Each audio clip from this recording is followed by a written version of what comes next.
Hello friends, this is April from LearnDoBecome.com. My goal here is to help you out of the overwhelm and help you to feel calm and focused so you can do what matters most. Today's podcast is designed to help you know what to work on. Most people don't really know. And so today I'm going to show you how projects and routines actually work really well together to help you achieve the things that you really want, the goals, the outcomes, the things that will make a difference in your life. Now, today's podcast is a little bit different. I actually took most of the audio from a YouTube video that I recently posted that's called How to Decide What to Work On.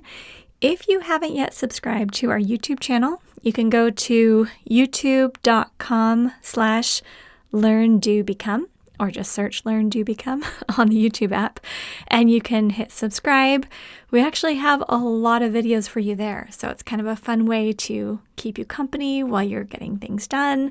And you'll also get a chance to actually see the things that we're talking about here on the podcast, visual examples, pictures, things like that. Okay. I'm very excited about it. We've been working hard on this channel for the last several months and there's some great stuff there for you. So without further ado, I will turn you over to April from YouTube. Okay, enjoy.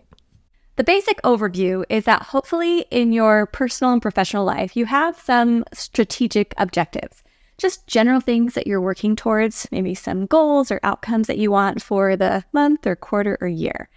Well, those strategic objectives are supported by routines and projects, and a lot of people get them confused. So I'm going to explain how it can just feel really, really simple, and then you never feel stressed when you jump in and get to work. First, I just want to talk about the difference between a routine and a project because most people just treat them the same. A routine is something that you do over and over and over again. And a project is something that you do once and then it's completed. Now, often a routine starts as a project. So you're going to establish a system and then move it to routine mode.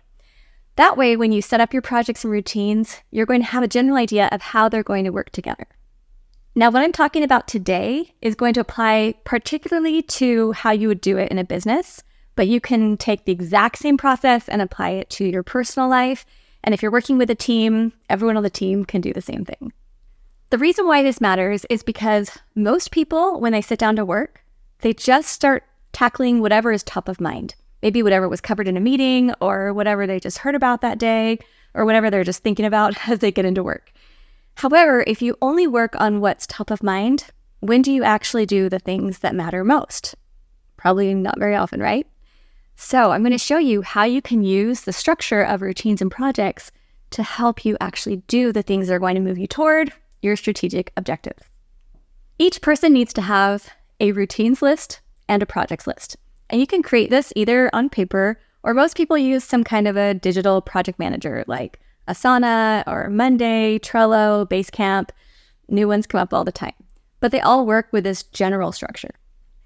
So let's start with routines. When you create a routines list, you're then going to have daily, weekly, monthly, quarterly, and yearly. You can put each routine in there. What I would recommend is don't give them all calendar deadlines because then you're going to end up with all those red overdue tasks. Instead, if you're establishing a new routine, you can put that on your calendar to remind you to do it. But then you want to have just enough routines that it's keeping you moving, but they don't feel overwhelming.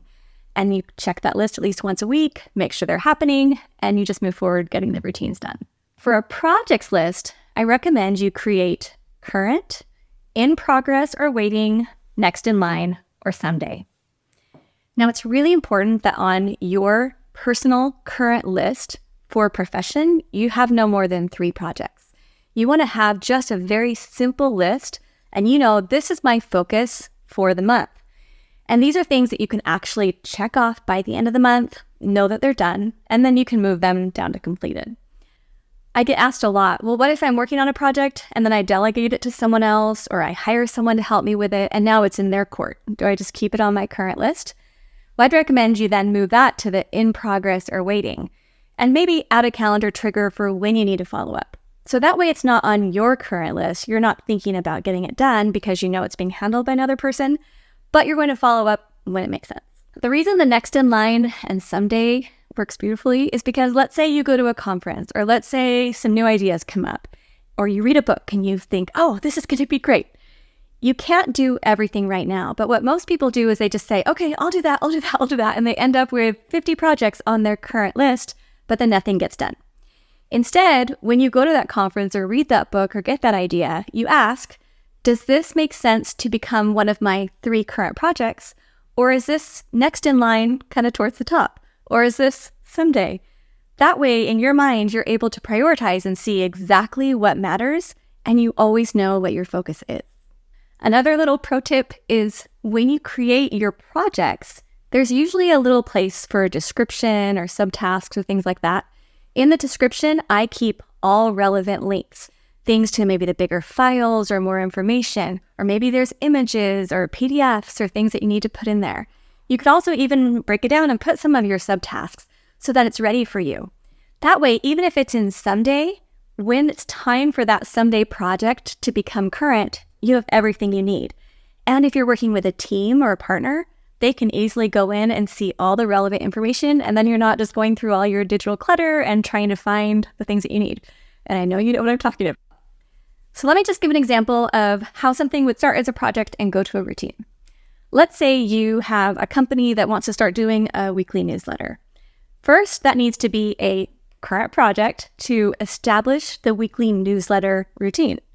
You might decide what you're going to use to send it, where you're going to house the emails, decide who's going to write it, what the content's going to be, what the purpose is, maybe some branding or something like that. And that's going to all be done as you work on your current projects. Then once all those things are completed, now that would move into the weekly routine. If it's you doing it, it's on your weekly routines list.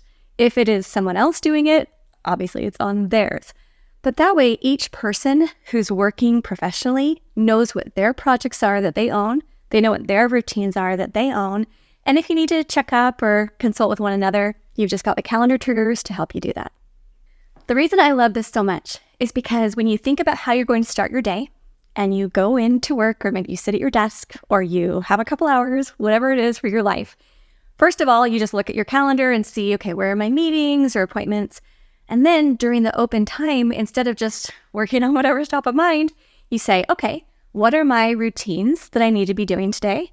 And then what are the projects that I'm going to be working on? Those little next actions step by step to get them done. This makes it really simple for you and your family, the people you work with, to get the most important things done, to make sure routines don't slip through the cracks, and have an easy way to then have your meetings and decide what's current, what are we doing? What's going to help us actually get to our strategic objectives?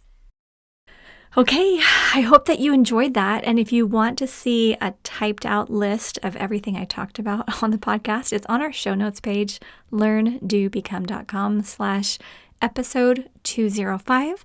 Again, you can also watch the YouTube video on the YouTube app. And if you're interested in building your full Command Central, I know it's going to change your life. We have our Steps to Everyday Productivity program that teaches you how to build the Command Central, and the link is on the show notes page. Or we have our 4 weeks to finished group coaching, which is starting Thursday, September 7th, 2023. Or if you're listening to this podcast later, you can find out when it's starting next at LearnDoBecome.com/4weeks. I really would love to see you face to face on the video calls. I would love to be able to help you actually build this and be part of your life. And our team is ready to just jump right in and be your best friends. So if you're thinking, yes, 4 weeks to finish is for me, go to LearnDoBecome.com/4weeks. And of course, everything I talk about is on our show notes page. All right, I'm sending a huge hug.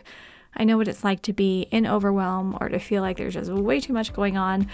And if you really want to have clarity and focus and you want to feel calm, I'm going to help you do that. All right, lots of love. Have a great day. See you soon at LearnDoBecome.com.